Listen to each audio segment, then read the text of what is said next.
our second technique in the advanced syllabus this week, we're going to look at the reverse or inverted triangle. I'm never quite sure of the terminology for that, it keeps changing around, from the back. So we're going to start again with this harness position and the Kimura control on this arm. What we're looking to do now is to take our left foot over this arm and just remove it from the whole thing. So we only have the harness, this arm and her neck.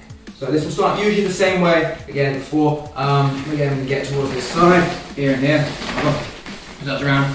Again, this is as if you were going to transition into the arm bar here, and it can also be done, from here, but generally we move to the side, we have this set up, this goes over here. Okay, so I'm basically going to try and go over this arm and separate it so I have this still locked in and my, my heel taking this arm out of the way. So now the next thing I'm going to have to look to do is we're going to let go of the wrist here, and I'm going to start trying to grab hold of my shin and pull it up nice and high and tight towards the neck. Now the problem here is that if I lock it up here, A, it's difficult, and B, my foot is more likely to get stuck here. So what I'm going to have to do, once I have this set up as best I can, I'm going to start to put this foot on the ground and move my hips all the way to towards this side and move her towards this side here. Okay, I can adjust if necessary. Okay.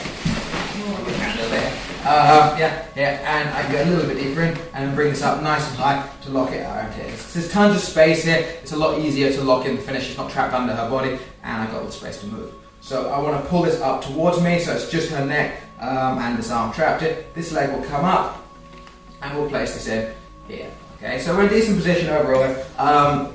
Finishing from here directly is sometimes difficult. The unpleasant version is to basically just go semi-flat, bring both hands behind, and just go back towards here. That's not very nice at all, but it does do the trick. You can also go looking for your partner's leg. Here you can grab one side of this here and here, form a crunch and finish off. Just doing it from there. But honestly, most commonly the finish from here, this control is great. The choke can work given enough time, but what you can also do, just listen a second, be okay?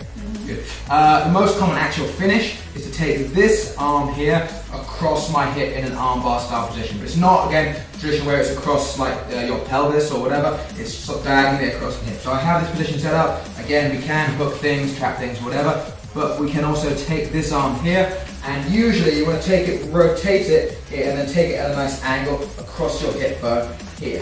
It might be flat like this, or here, but again, once you're here, it's very hard to defend this arm because of all this other stuff being in the way, and it comes on very, very fast when you get it. So again, getting wrist control, pulling it out, and pushing through there. Again, do not try and finish it this way, because it's just going to bend. Do not try and finish it at arm's length. Again, we want to take this, we want to rotate it, turn it into my hip here, elbows tight to the body, and project it. Some people will also go around, they're really unpleasant, and hook here. This is sometimes going to make it twist. If you can catch it just right, it obviously does terrible things to your partner / opponent's elbow. So one time again from the beginning, transition to the opponent's front.